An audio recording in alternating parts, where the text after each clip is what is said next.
नमस्कार साथियों, मैं त्रिलोक चौधरी आप सबका स्वागत करता हूं इस ऑनलाइन स्टडी क्लास वीरपद पर। साथियों, आज के चैप्टर में हम पढ़ेंगे नदियां। ध्यान से समझे, नदियों का चैप्टर बहुत इंपॉर्टेंट है कंप्लीट। आज तो पहले तीनों प्रकार की नदियां समझे। देखो, नदियों को पढ़ने के लिए, समझने के लिए इनको अलग अलग तीन भागों में विभाजित किया गया है। देखें और समझे ध्यान से। एक तो आंतरिक नदियां। आंतरिक नदियां वे नदियां हैं जो ना तो किसी महासागर से ना समुद्र से किसी से जाकर नहीं मिलती है।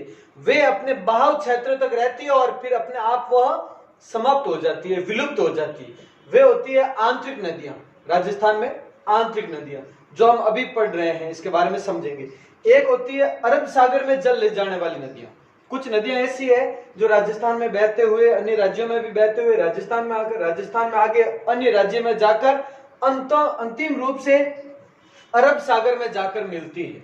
तो अरब सागर में अपना जल ले जाने वाली नदियां, और एक है बंगाल की खाड़ी में अपना जल ले जाने वाली नदियां। तो पहले आंतरिक नदियों के बारे में समझ लेते हैं। ध्यान से समझें और सुनें। सबसे पहले आंतरिक नदियों में से सबसे बड़ी नदी है घग्गर नदी। ध्यान से समझे और सुने। घग्गर नदी, इसके बारे में क्या है वो देखो। इसका उद्गम होता है शिवालिक की पहाड़ियां। ध्यान से समझना, उद्गम शिवालिक की पहाड़ियां। शिवालिक की पहाड़ियां कहां पर है? शिमला में। और शिमला कहां पर है? हिमाचल प्रदेश। हिमाचल प्रदेश। तो हिमाचल प्रदेश में शिवालिक की पहाड़ियों से उद्गम होता है।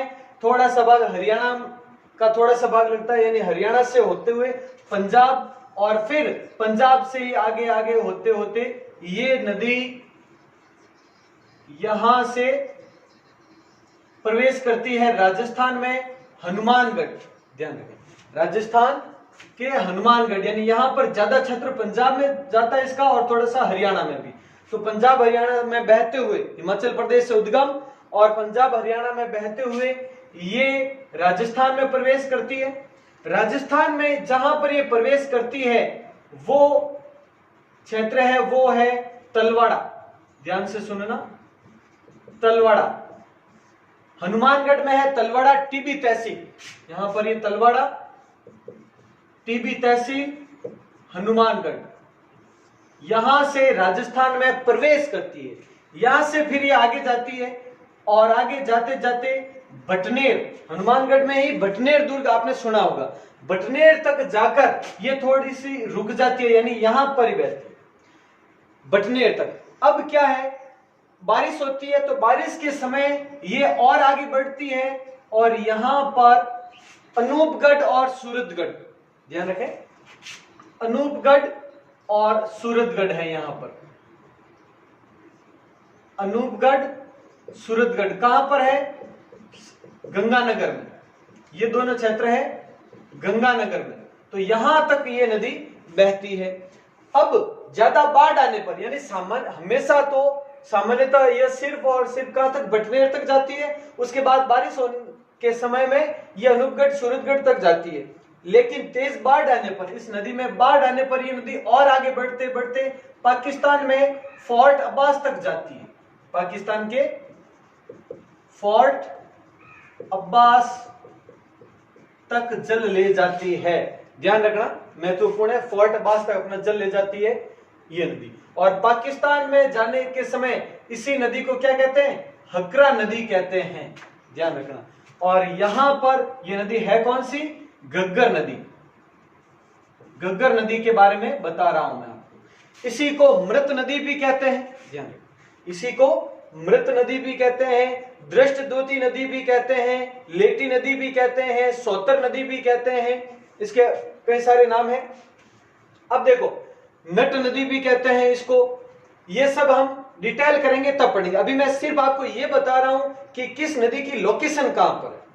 कंप्लीट सभी नदियां हैं, उसके बारे में बता रहा हूं कौन सी नदी की लोकेशन कहां पर है। ये पता चलते ही आपके माइंड में क्लियर होगा कि ये नदी यहां पर है। जैसे उस नदी के बारे में बताऊंगा, जैसे डिटेल बताऊंगा घग्गर नदी के बारे में कंप्लीट, तो आपके माइंड में होगा अपने आप कि ये घग्गर नदी यहां पर है। बस ये लाइन आपके माइंड में होगी। बस इसीलिए मैं इन नदियों के बारे में बता रहा हूं। तो उसके बाद देखो, ये हो गई पहली घग्गर नदी। ज्यादा विस्तार से इसको डिटेल में बाद में बताऊंगा। अब बात करते हैं, यहां पर है कांतली नदी, ध्यान से सुने। कांतली नदी यह है खंडेला की पहाड़ी, यहां पर खंडेला की पहाड़ियां हैं, वो है सीकर में। खंडेला की पहाड़ियां सीकर, यहां से होता है इसका उद्गम, और यहां से उद्गम होने के बाद में ये नदी सीकर में बहते हुए झुंझुनू के मध्य से, झुंझुनू यहां पर इसके मध्य से होते हुए चूरू की सीमा पर विलुप्त हो जाती है। वो नदी है कांतली नदी, कांतली, जिसे मसूरदी नदी भी कहते हैं, मौसमी, कांतली या मौसमी नदी है ये। क्लियर? कांतली नदी या मौसमी नदी, इसी के किनारे गणेश्वर सभ्यता स्थित है, इसी यही नदी है। इसके बहाव क्षेत्र को तोरावाटी कहते हैं। ये संपूर्ण डिटेल है, हम करेंगे बाद में। पहले ये नदी का लोकेशन ध्यान रखना आप। ये हो गई कांतली नदी। अब बात करते हैं कांकनी नदी के बारे में। कांकनी यहां पर जैसलमेर में है, जैसलमेर में कोटारी या कोटड़ी की पहाड़ियां, कोटड़ी की पहाड़ियां, कोटड़ी की पहाड़ियां हैं जैसलमेर में। वहां से उद्गम होता है, उद्गम होते ही आगे बहती बहती नीचे की ओर आती है। तो यहां पर एक क्षेत्र है बुझ झील, ध्यान से समझा, बुझ झील है यहां पर। तो इसका पानी कहां तक जाता है? बुझ झील तक पानी जाता है। लेकिन बाढ़ आती है तो ये थोड़ी और आगे बढ़ जाती है। आगे बढ़ने पर ये जाती है मीठा खाड़ी, मीठा खाड़ी तक ये अपना जल ले जाती है। तो ये नदी कौन सी हो गई? ये नदी है आपके कांकनी नदी या मसूरदी नदी, एक ही चीज है। कांकनी कहें या मसूरदी कहें, ये कहां पर है? तो ये पूर्ण रूप से ये पूरा क्षेत्र है वो जैसलमेर का है। तो ये जैसलमेर में है। हो गया क्लियर? तो कांकनी नदी की लोकेशन ये है। मैं अभी आंतरिक नदियां पढ़ा रहा हूं, सिर्फ आंतरिक नदियों के बारे में ही समझे आप। उसके बाद में बात करते हैं हम नेक्स्ट, तो सांबर झील में गिरने वाली नदियों के बारे में आपने सुना होगा, उसके बारे में थोड़ा सा बता दूं मैं आपको। यहां पर खंडेला की पहाड़ियों के पास में ही, खंडेला की पहाड़ियों के पास में ही एक है नदी का उद्गम होता है मेंथा, जिसका नाम क्या है? मेंथा नदी, जयपुर उद्गम होता है। और सांबर झील, सांबर झील में जाकर गिरती है। इधर से अजमेर से है रूपनगढ़, रूपनगढ़ नदी है, यह है मेंथा नदी, यह है रूपनगढ़ नदी। इसका उद्गम बैराट क्षेत्र जयपुर, और यह है नागपहाड़ अजमेर, यहां से उद्गम होता है।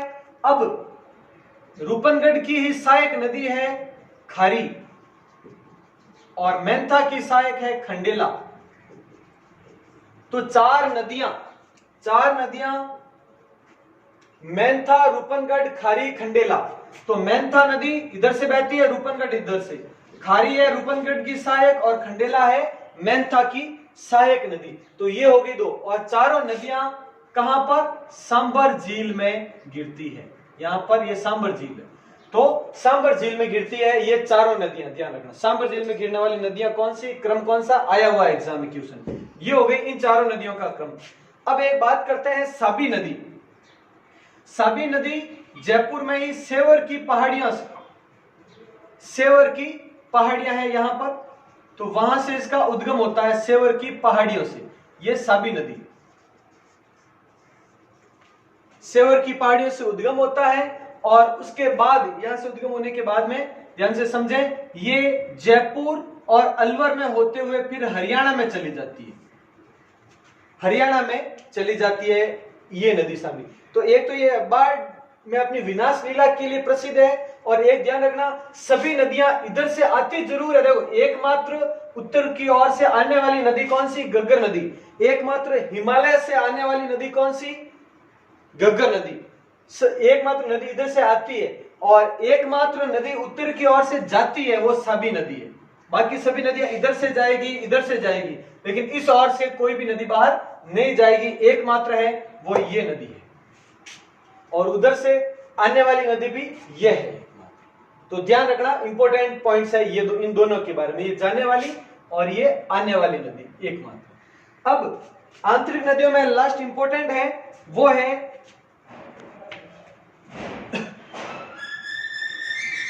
रूपारेल नदी। ध्यान दें, रूपारेल नदी के बारे में समझे। रूपारेल नदी, अब इसमें देखो ये क्या है। अब हमने उदयनाथ की पहाड़ियां पढ़ी थी अलवर में, उदयनाथ की पहाड़ियां, उदयनाथ की पहाड़ियां अलवर, वहां से इसका उद्गम होता है। और उसके बाद में ये जाति कहां तक है वो इंपॉर्टेंट है, इसलिए थोड़ा ध्यान रखना। रूपारेल नदी है वह सीधे जाती है वो मोती झील। ध्यान रखना, मोती झील, रूपारेल नदी कहां पर? मोती झील में। फिर यही मोती झील, ध्यान से सुनना, रूपारेल नदी जाती है मोती झील में, मोती झील जाती है सीधी कहां पर? वो सुजान गंगा में। अब सुजान गंगा क्या है वो ध्यान से समझना। सुजान गंगा, आपने लोहागढ़ दुर्ग पढ़ा होगा, लोहागढ़ दुर्ग भरतपुर में, उसके चारों ओर की जो खाई है उस खाई को कहते हैं सुजान गंगा। ध्यान से समझे, उस खाई को कहते हैं सुजान गंगा, लोहागढ़ दुर्ग के चारों ओर की खाई। अब इसी सुजान गंगा में पानी आता है मोती झील के द्वारा, और मोती झील में पानी आता है रूपारेल नदी का। तो ध्यान रखें आप, और इसीलिए मोती झील को क्या कहते हैं? भरतपुर की लाइफलाइन। भरतपुर की लाइफलाइन यही मोती झील है, भरतपुर की जीवन रेखा मोती झील। और तो ये रूपारेल नदी अंतिम रूप से कहां पर? सुजान गंगा, जो लोहागढ़ दुर्ग के चारों ओर की खाई है, वहां पर अपना जल ले जाता है, ले जाती है ये नदी। तो ये ध्यान रखना। तो आंतरिक प्रवाह की नदियां ये है जो आपके सामने लिखी हुई है कंप्लीट। जो घग्गर नदी हो गई सबसे लंबी, आंतरिक प्रवाह की सबसे लंबी नदी घग्गर नदी है। और आंतरिक प्रवाह की सिर्फ राजस्थान में बहने वाली सबसे लंबी नदी अगर पूछे तो कांतली नदी है। मैं इसके बारे में बताऊंगा, डिटेल करेंगे तब। कांतली नदी। उसके बाद में आंतरिक नदियों की सबसे छोटी नदी वो कौन सी है? कांकनी, कांकनी या मसूरदी। ये नदी सबसे छोटी है, 17 किलोमीटर है मात्र। और सबसे लंबी सिर्फ राजस्थान में बहने वाली देखो तो वो कौन सी? कांतली नदी। और ये राजस्थान से बाहर भी है, इसलिए आंतरिक प्रवाह की सबसे लंबी नदी पूछे घग्गर। सिर्फ राजस्थान में बहने वाली तो वो कांतली लंबी नदी, और सबसे छोटी ये हो गई। ये आंतरिक नदियों का क्रम है। अब एक बार क्वेश्चन पूछा गया था कि राजस्थान में आंतरिक नदियां किस क्षेत्र में बहती है, तो ध्यान रखना ये कौन सा उत्तर और ये कौन सा पूर्व। तो ऑप्शन में दिया हुआ था करेक्ट उत्तर पूर्व। उत्तर पूर्व किस क्षेत्र में बहती है? तो उत्तर पूर्व क्षेत्र में बहती है। ध्यान रखना, ये हो गई आपके आंतरिक नदियां कंप्लीट। अब देखो, अब हम पढ़ेंगे अरब सागर की नदियां। अरब सागर की ओर जो जल लेके आती है उन नदियों के बारे में पढ़ेंगे। ये एक बार स्क्रीनशॉट ले ले और लिख ले आराम से। स्क्रीन को होल्ड करके स्क्रीनशॉट ले ले और नोट कर ले, समझ ले वापस।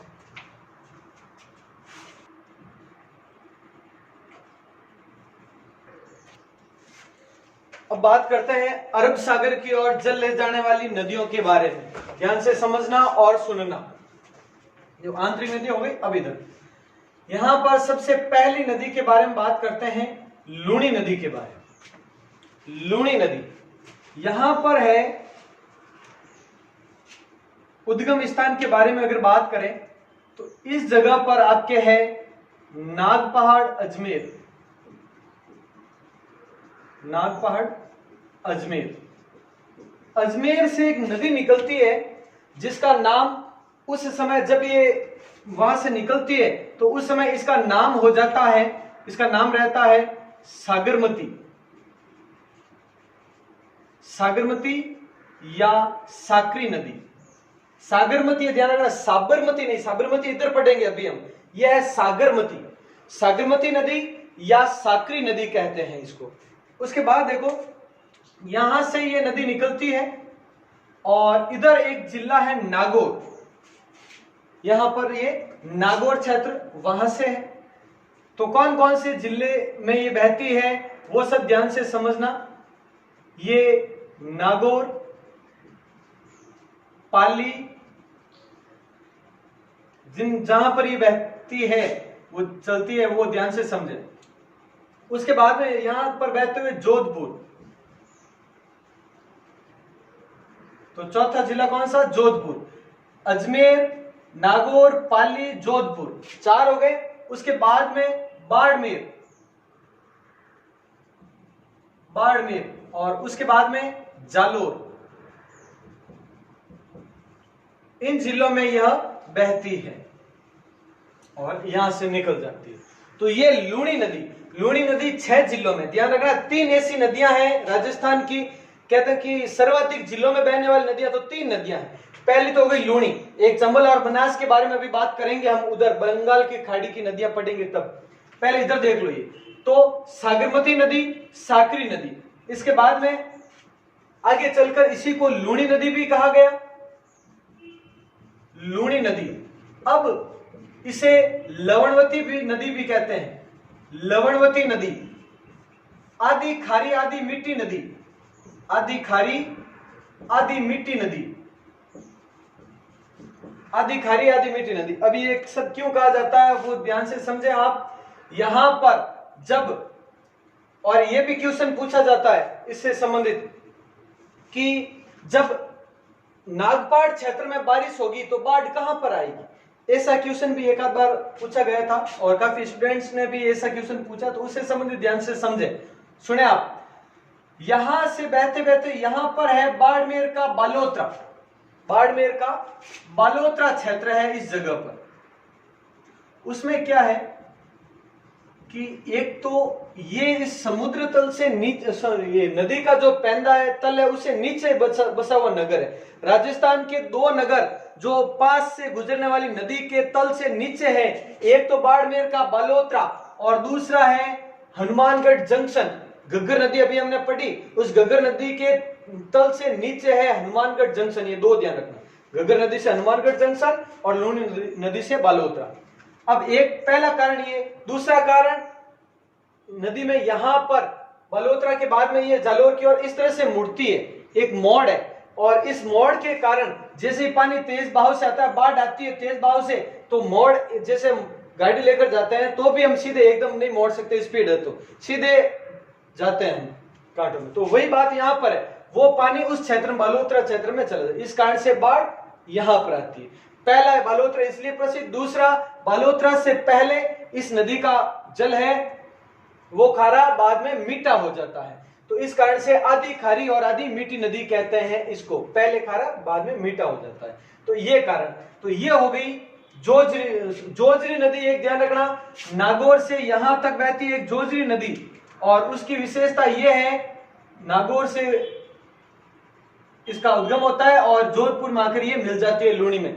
तो ये विशेषता यह है कि एकमात्र इसके दाहिने और इधर से मिलने वाली नदी एकमात्र जोजरी है, बाकी ये जवाई नदी है, सागी है वगैरह, जितने भी सूखड़ी मीठड़ी वगैरह जितनी भी नदियां सहायक है वो सब इसी क्षेत्र से मिलती है, ध्यान रखना, इंपॉर्टेंट पॉइंट है ये। जोजरी नदी, जोजरी नदी है वो इसी क्षेत्र में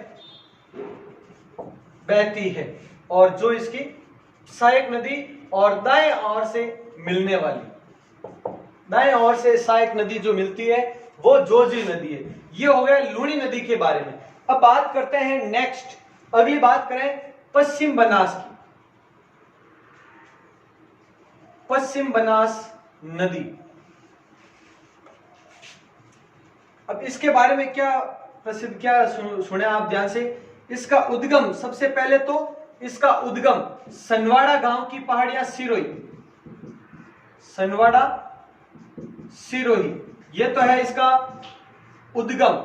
और यहां से होते होते ये चली जाती है फिर आगे गुजरात में। सिरोही से सीधे कहां चली जाती है? गुजरात में।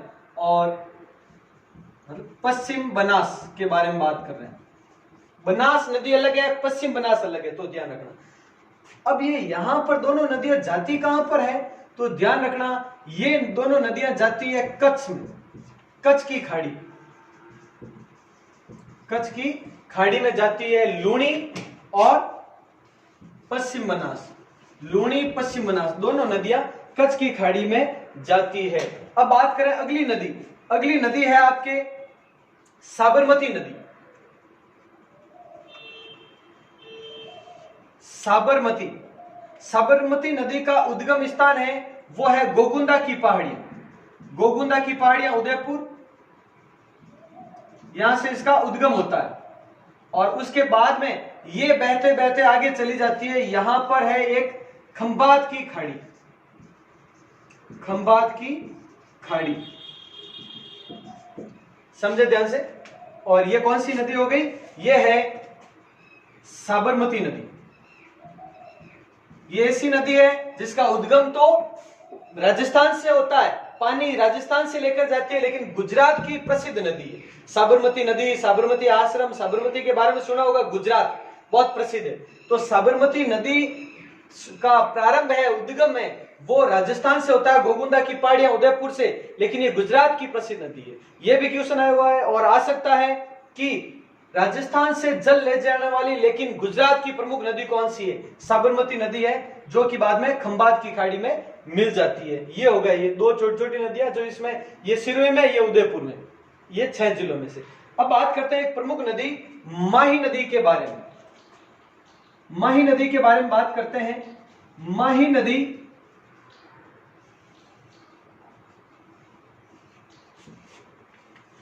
उद्गम होता है इसका मेहद झील, मेहद झील, मेहद झील है विंध्याचल पर्वतमाला, विंध्याचल पर्वत कहां पर? एमपी, मध्य प्रदेश। तो यहां से उद्गम होता है माही नदी का।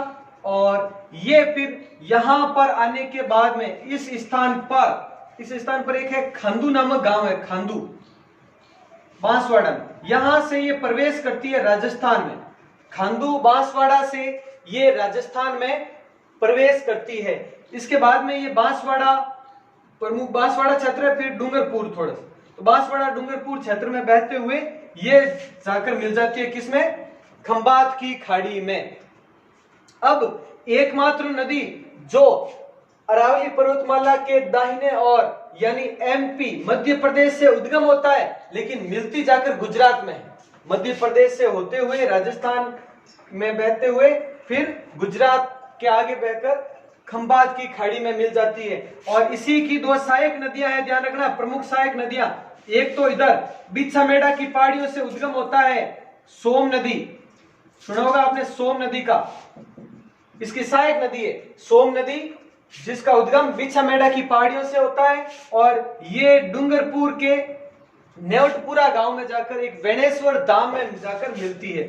और इधर से भंवर माता की पहाड़ियां, भंवर माता की पहाड़ियां हैं प्रतापगढ़ में, वहां से उद्गम होता है जाखम नदी का। और जाखम नदी भी इसी वेणेश्वर धाम में जाकर मिलती है। और ये त्रिवेणी संगम बनता है इन 3 नदियों का, सोम, माही, जाखम, इन तीनों नदियों का त्रिवेणी संगम बनता है। कहां पर? ये वेणेश्वर धाम, नेवटपुरा है डूंगरपुर में, सोम माही जाखम इनका। तो ये माही नदी के बारे में हुआ, ये दोनों खंबात की खाड़ी। अब कच्छ की खाड़ी और खंबात की खाड़ी के बारे में क्या है वो एक थोड़ा सा समझ लें। जैसे इंडिया के मैप में आपने देखा हो ये कहां पर है, क्या है, उसके बारे में मैं थोड़ा सा आपको बता दूं कि भारत का मैप इस तरह से हम देखते हैं तो देखेंगे कि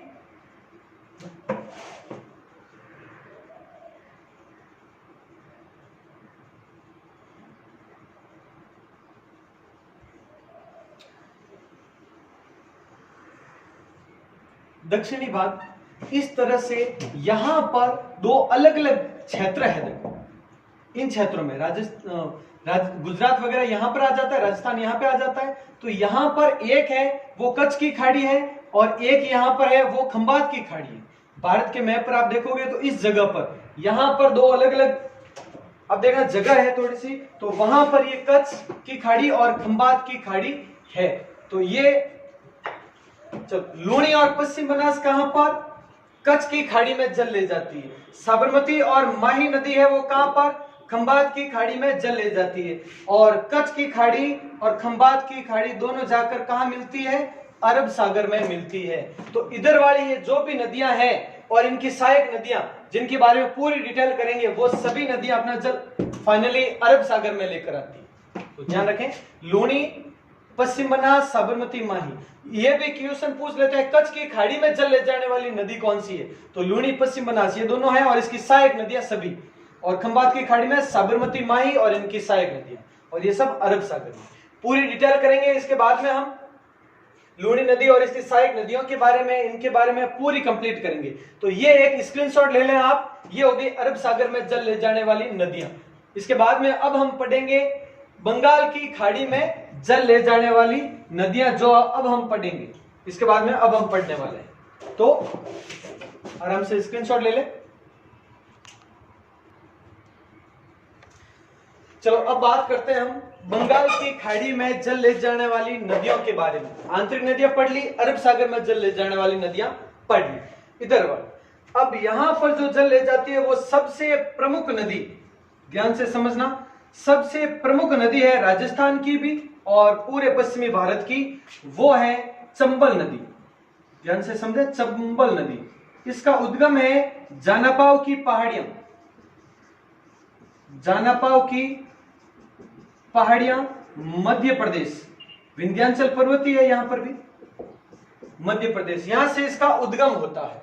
इसके बाद क्या है, देखो ध्यान से सुने समझे, यहां से जाते जाते फिर इस जगह पर एक स्थान है चौरासीगढ़। ये जो स्थान है वो है चौरासीगढ़। चौरासीगढ़ कहां पर है, चित्तौड़गढ़ में। यहां पर ये राजस्थान में प्रवेश करती है, राजस्थान में प्रवेश इस जगह पर। अब यहां से आगे बहते बहते ध्यान से सुने, यहां पर ये देखो, यहां पर जिला हो गया आपके सबसे पहले चित्तौड़। कौन कौन से जिले हैं वो देखें, चित्तौड़, फिर उसके बाद में यहां पर आ गए कोटा, बूंदी, सवाई माधोपुर, करौली और धौलपुर। धौलपुर के बाद में यहां से जाते हुए ये चली जाती है यूपी में। यूपी में इटावा के पास, यूपी में इटावा के पास ये यमुना में मिल जाती है। ध्यान रखना, यमुना में मिल जाती है। ये है इसका, यानी 6 जिले हो गए। देखो, चित्तौड़, कोटा, बूंदी, सवाई माधोपुर, करौली, धौलपुर, ये हो गए आपके 6 जिले। 6 जिलों में ये चंबल नदी का बहाव है। ध्यान रखना, इंपॉर्टेंट है काफी। चंबल नदी ये पढ़ा होगा, ये सर्वाधिक जल अपर्दन करने वाली नदी है। और जल अपर्दन होता कहां पर है, सर्वाधिक कोटा में होता है। ये सब पॉइंट हम पढ़ चुके हैं मिट्टी के चैप्टर में। इसके बाद में इसके बारे में एक महत्वपूर्ण और चीज बता दूं, इसकी सहायक नदी बहुत सारी, जैसे इस क्षेत्र से कालीसिंध नदी है, एक पार्वती फर्स्ट, दो अलग अलग पार्वती फर्स्ट वगैरह नदी है, कालीसिंध जिसमें सहायक में परवन वगैरह सभी नदियां शामिल है, बहुत सारी। लेकिन इसकी सहायक एक ऐसी नदी है जो राजस्थान की सबसे प्रमुख नदी है। कैसे, वो ध्यान से समझे। यहां पर राजसमंद क्षेत्र, राजसमंद में है यहां पर खमनोर की पहाड़ियां, हमने पढ़ा था पहाड़ियों में, खमनोर की पहाड़ियां हैं राजसमंद में। इस जगह से उद्गम होता है एक नदी का, जिस नदी का नाम है बनास। यहां से उद्गम होने के बाद में ये जाती है चित्तौड़ में। कौन कौन से, देखो, चित्तौड़, चित्तौड़ के बाद में ये ऊपरी और बहती है इस और यहां पर क्षेत्र आ जाता है फिर भीलवाड़ा का। भीलवाड़ा में बहते बहते ये आ जाती है अजमेर में। अजमेर में बहते बहते ये आ जाती है टोंक में। और टोंक में बहते बहते ये चली जाती है सवाई माधोपुर में। सवाई माधोपुर में है रामेश्वरम नामक स्थान, और रामेश्वरम नामक स्थान पर ये चंबल नदी में मिल जाती है। तो वहीं पर चंबल, बनास और सीप, इन तीन नदियों का त्रिवेणी संगम भी है। तो देखो मैंने बताया था 6 जिलों में बहने वाली 3 नदियां हैं राजस्थान में, सर्वाधिक जिलों में बहने वाली। लूनी के बारे में पढ़ लिया, चंबल के बारे में पढ़ लिया, अब तीसरी है बनास। बनास कौन से हो गए देखो, एक तो हो गया राजसमंद, चित्तौड़गढ़, भीलवाड़ा। 3 अजमेर, टोंक और सवाई माधोपुर। ये हो गए 6 जिले, यहां पर बहती है बनास नदी, बहुत महत्वपूर्ण है। अब अगर क्वेश्चन आता है कि राजस्थान की सबसे लंबी नदी कौन सी है, आंतरिक प्रवाह की तो हमने पढ़ ली थी, गग्गर वगैरह है वो सब। सबसे लंबी नदी तो वो है चंबल नदी। कितनी है तो 966 किलोमीटर सबसे लंबी नदी राजस्थान की ये है। लेकिन राजस्थान में तो यहां से लगाकर यहां तो यही बहती है, ये मध्य प्रदेश में भी बहती है, यूपी में भी बहती है, सिर्फ राजस्थान में नहीं है। राजस्थान में तो सिर्फ 135 किलोमीटर है। इसके बारे में मैं डिटेल बताऊंगा आपको तीनों राज्यों में क्या है उस टाइम। लेकिन बनास नदी है, उसकी कुल लंबाई है 480 किलोमीटर, और जितनी भी है वो सब की सब राजस्थान में ही है। देखो यहां से राजसमंद से लगाकर सवाई माधोपुर। तो पूर्णतः राजस्थान में बहने वाली राजस्थान की सबसे लंबी नदी कौन सी है, बनास नदी है, 480 किलोमीटर। और राजस्थान की सबसे लंबी नदी, चाहे वो राजस्थान में बहती हो या नहीं हो, राजस्थान में थोड़ा सा भाग है और बाकी दूसरे यूपी और एमपी में भी है, तो वो चंबल नदी है, ध्यान रखना आप। तो ये हो गई सबसे लंबी नदियों के बारे में, बनास नदी हो गया कंप्लीट। उसके बाद में मैं आपको 2-3 और यहां पर है जो कि यमुना में मिलती है नदियां, छोटी छोटी नदियां हैं। एक तो यहां पर है आपके करौली में, करौली में एक नदी है यहां पर गंभीर नामक, एक तो है गंभीरी। गंभीरी नदी है वो बनास की सहायक है, ध्यान रखना। गंभीरी नदी पढ़ेंगे हम, गंभीरी वो बनास की सहायक नदी है, वो पढ़ेंगे डिटेल में। एक है गंभीर नदी जो सपोट्रा करौली, करौली में उद्गम होता है सपोट्रा गांव से, ये ध्यान रखना। अब ये नदी करौली में बहती है, और पांचना बांध सुना होगा, मिट्टी का सबसे बड़ा बांध, पांचना बांध करौली इसी गंभीर नदी के तट पर स्थित है। तो गंभीर नदी करौली से उद्गम होता है और यहां से आगे बहती बहती धौलपुर, करौली और धौलपुर के बाद में फिर ये इसी तरह से गिर जाती है और यूपी इटावा में यमुना में मिल जाती है। ये हो गया क्षेत्र, ये भी यमुना में मिलती है फिर अंतिम रूप से जाकर। अब उसके बाद में एक नदी और है यहां पर, वो है पार्वती फर्स्ट।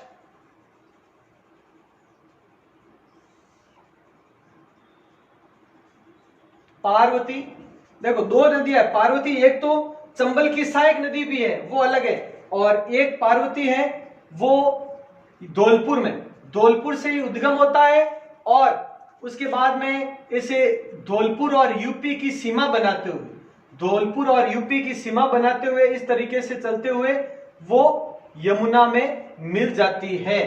ये दोनों नदियां ज्यादा लंबी नहीं है, ज्यादा सहायक नदियों के बारे में भी विशेष ज्यादा कुछ नहीं, छोटी सी नदियां हैं बस, और ज्यादा कुछ नहीं, कि सीधे यमुना में चली जाती है, गंभीर नदी और पार्वती नदी। बाकी सहायक नदियों में पढ़ लेंगे दूसरी तो। अब देखो उसके बाद में एक प्रमुख नदी और है बाण गंगा नदी, बाण गंगा नदी, यह है इसका क्षेत्र बाण गंगा। इसमें क्या है, क्षेत्र बैराट की पहाड़ियों से उद्गम जयपुर, और कहां पर, दौसा में ये बहती है, जयपुर, जयपुर से दौसा, दौसा से भरतपुर, और भरतपुर से फिर यहां आगरा के पास यमुना में मिल जाती है। तो बैराट की पहाड़ियां जयपुर से उद्गम, दौसा जाती है, भरतपुर जाती है, आगरा जाती है, और आगरा के में यमुना में मिल जाती है। यह है बाणगंगा नदी। बाणगंगा नदी, इसको अर्जुन की गंगा या रुंडित नदी भी कहते हैं, ताला नदी भी कहते हैं, यानी लॉक रिवर। तो अर्जुन की गंगा क्यों कहते हैं, यह कहा जाता है बैराट की पहाड़ियां, विराटनगर, महाभारत काल नाम सुना होगा आपने, कहा जाता है कि ये बाणगंगा नदी है अर्जुन ने अपने बाण से बनाया था। यानी जब पांडव प्यासे थे तो उस समय पांडव और माता कुंती जब उन्हें प्यास लगी तो अर्जुन ने अपने तीर से एक नदी का निर्माण कर दिया। ये कहा जाता है ये वही नदी थी बैराट क्षेत्र में, बाणगंगा नदी। तो इसीलिए बाणगंगा या अर्जुन की गंगा या रुंडित नदी कहते हैं इसे। तो अब ये हो गई चारों नदियां। इधर से कौन सी? चंबल नदी, बाणगंगा नदी, दो। उसके बाद में एक छोटी छोटी दो नदियां पार्वती और गंभीर। ये इधर से चारों जाती है और इनकी सहायक नदियां। इन दोनों की तो ज्यादा सहायक वगैरह कुछ नहीं है। और बाणगंगा की सहायक नदियां और सबसे महत्वपूर्ण चंबल की सहायक नदियां भी इन सबसे बड़ी होती है, ध्यान रखना। तो इन सब के बारे में, चंबल नदी के बारे में भी, इन चारों नदियों गंभीर, पार्वती, बाणगंगा, इन चारों नदियों के बारे में, इनकी सहायक नदियों के बारे में पूरी डिटेल करेंगे। तो अब हम कर चुके हैं आंतरिक नदियों के बारे में संपूर्ण जानकारी पढ़ ली हमने, कहां पर है, कैसे। अरब सागर में जल ले जाने वाली नदियां कच्छ की खाड़ी और खंबात की खाड़ी से, वो हम पढ़ चुके हैं। बंगाल की खाड़ी में जल ले जाने, और सुने ये यमुना नदी यहां से फिर आते आते कहां पर, यमुना अंतिम रूप से अपना जल कहां पर, गंगा नदी आदि के माध्यम से बंगाल की खाड़ी में जल ले जाती है। ये अंतिम रूप से इधर वाली सब नदियां। तो ये तीनों प्रकार की नदियां हम समझ चुके हैं। अब अगले वीडियो में क्या होगा, आंतरिक नदियों के बारे में संपूर्ण, जैसे घग्गर है तो कंप्लीट उपनाम वगैरह है, लंबाई वगैरह है, क्षेत्र वगैरह है, विशेषताएं वगैरह सब पढ़ेंगे एक एक पॉइंट। उसके बाद में सहायक नदियों के बारे में भी, आंतरिक सभी नदियां पढ़ने के बाद में हम अरब सागर की नदियां डिटेल करेंगे और फिर बंगाल की खाड़ी की नदियों की डिटेल करेंगे। ये कंप्लीट करेंगे। नदियों के चैप्टर में से कोई भी पॉइंट आपके बाहर नहीं जाएगा, इससे कोशिश पूरी रहेगी। तो आप कंटिन्यू बने रहें हमारे साथ। ये एक स्क्रीनशॉट ले लें और लिख लें आराम से। तो हमारे चैनल के साथ, इस वीरपथ परिवार के साथ जुड़े रहें। ध्यान रखें, आप जितने ज्यादा जुड़ रहे हैं, काफी अधिक संख्या में जुड़ चुके हैं, 500 प्लस हो चुके हैं बहुत पहले ही, और वो भी हमने 10-15 दिन हुए अभी क्लास शुरू की है, और इन 10-15 दिनों में 500 प्लस सब्सक्राइबर हो चुके हैं हमारे। यानी परिवार काफी, वीरपथ परिवार बहुत आगे बढ़ चुका है। तो आप इसी तरह से जुड़े रहें और आप और ज्यादा बढ़ाएं इस परिवार को। जितना बड़ा ये वीरपथ का परिवार होगा उतना ही अच्छा रहेगा। तो वीरपथ को और ज्यादा बढ़ाएं और इसी तरह से क्लासेस आपके कंटिन्यू चलती रहेगी। आप लाइक करें वीडियो को, कमेंट करके बताएं कि कैसा लगा और सभी वीडियोस हैं वो कैसे लगे आपको। और सब्सक्राइब कर ही लिया होगा आपने, नहीं किया तो जल्दी कर लें। शेयर करना है बस, और ठीक है। जय हिंद, जय भारत।